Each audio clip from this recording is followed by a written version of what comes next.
ಚಿಂತಾಮಣಿ ತಾಲೂಕಿನ ಪೆರಮಚನಹಳ್ಳಿ ಗ್ರಾಮ ಪಂಚಾಯಿತಿ ವ್ಯಾಪ್ತಿಯ ನಾಯಂದ್ರಹಳ್ಳಿ ಗ್ರಾಮದಲ್ಲಿ ಸ್ವಚ್ಛತೆ ಅನ್ನೋದೇ ಮಂಗಮಯವಾಗಿದೆ. ಸದ್ಯ ಇಲ್ಲಿನ ಚರಂಡಿಗಳು ಸ್ವಚ್ಛತೆ ಇಲ್ಲದೆ ಗಬ್ಬು ನಾರುತ್ತಿದ್ದು ಜನರಿಗೆ ಆ ಗಬ್ಬು ವಾಸನೆ ನಡುವೆಯೇ ಜೀವನ ನಡೆಸಬೇಕಾದ ಪರಿಸ್ಥಿತಿ ಬಂದೊದಗಿದೆ. ಇನ್ನು ಚರಂಡಿಯಲ್ಲಿ ಜೊಂಡು ಬೆಳೆದು ಕೆಸರು ತುಂಬಿಕೊಂಡಿದ್ದರೂ ಪಂಚಾಯತ್ ಅಧಿಕಾರಿಗಳು ಸುಮ್ಮನೆ ಕಣ್ಮುಚ್ಚಿ ಕುಳಿತಿದ್ದಾರೆ. ಜೊತೆಗೆ ಅದೇ ಗಬ್ಬು ವಾಸನೆಯಲ್ಲಿ ಉಸಿರಾಡಿದ್ರೂ ಇಲ್ಲಿ ಗಬ್ಬು ವಾಸನೆ ಬರುತ್ತಿದೆ ಅಂತ ತಿರುಗಿ ಸಾರ್ವಜನಿಕರನ್ನು ಪ್ರಶ್ನೆ ಮಾಡುವ ಮಟ್ಟಿಗೆ ಇಳಿದಿದ್ದಾರೆ. ಇನ್ನು ಇಲ್ಲಿನ ಕೆಲ ಮಹಿಳೆಯ ಪ್ರಕಾರ ಸ್ವಚ್ಛತೆಗೂ ಪಂಚಾಯಿತಿಗೂ ಯಾವುದೇ ಸಂಬಂಧ ಇಲ್ಲವೇನೋ ಎಂಬಂತೆ ನಡೆದುಕೊಳ್ಳುತ್ತಿದೆ. ಈ ಬಗ್ಗೆ ಗ್ರಾಮ ಪಂಚಾಯಿತಿಗೆ ಅನೇಕ ಬಾರಿ ದೂರು ನೀಡಿದರೂ ಯಾವುದೇ ಪ್ರಯೋಜನವಾಗಿಲ್ಲವಂತೆ. ಹಾಗೆಯೇ ಬರಗಾಲ ಪರಿಸ್ಥಿತಿ ಎದುರಿಸುತ್ತಿದ್ದು ನೀರಿನ ತೊಂದರೆ ಅನುಭವಿಸುತ್ತಿದ್ದೇವೆ.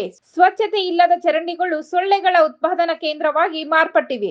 ಸೊಳ್ಳೆಗಳ ಕಾಟದಿಂದಾಗಿ ಮಲೇರಿಯಾ ಮತ್ತಿತರ ರೋಗ ಹರಡುವ ಭೀತಿ ಇದೆ ಅಂತಾರೆ.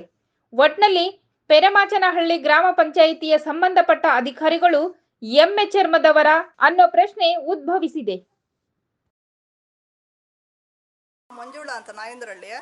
ನಮ್ಮ ಮನೆ ಹತ್ರ ಚರಂಡಿ ಗಲೀಜು ಜಾಸ್ತಿ ಐತೆ. ಯಾವ ಅಧಿಕಾರಿಗಳು ಕೇಳ್ತಾ ಇಲ್ಲ. ಹಸು ಮಕ್ಕಳಿದ್ದಾರೆ, ಅವ್ರಿಗೆ ಸೊಳ್ಳೆಗಳು ಇದು ಬಂದು ಡೆಂಗು ಜ್ವರ, ನಿಮೋನಿಯಾ ಜ್ವರ ಈ ಥರ ಎಲ್ಲ ಇದಾಗ್ತೈತೆ. ಆದರೆ ಯಾರು ಹೇಳಿದ್ರು ಕಿವಿ ಮೇಲೆ ಹಾಕ್ಯಂತ ಇಲ್ಲ. ಏನೋ ನೋಡಿ ನಮ್ಮ ಮಂಡಲವರು, ಪೆರಮಾಚನಹಳ್ಳಿ ಮಂಡಲವರು ಅವ್ರು ಬಂದು ಅಕಸ್ಮಾತ್ ಏನೋ ಇಲ್ಲಿ ಕ್ಲೀನ್ ಮಾಡಿ ಅಂತೇಳಿ ಸರ್. ನಮ್ಗೆ ಸಾಧ್ಯವಾಗ್ತಾ ಇಲ್ಲ ಮನೆ ಹತ್ರ ಇರೋಕ್ಕೆ. ಏನು ಇವಾಗ ಏನು 2 ವರ್ಷದಿಂದ ಒಂದ್ಸರಿ ಮಾಡಿದ್ರು ಅಷ್ಟೇ ಸರ್. ನಾವು ಇವಾಗ ಸಾರ್ 3 ತಿಂಗಳಿಗೊಂದ್ಸತಿ ನಾವು ಕ್ಲೀನ್ ಮಾಡ್ತಾನೆ ಇದ್ದೀವಿ.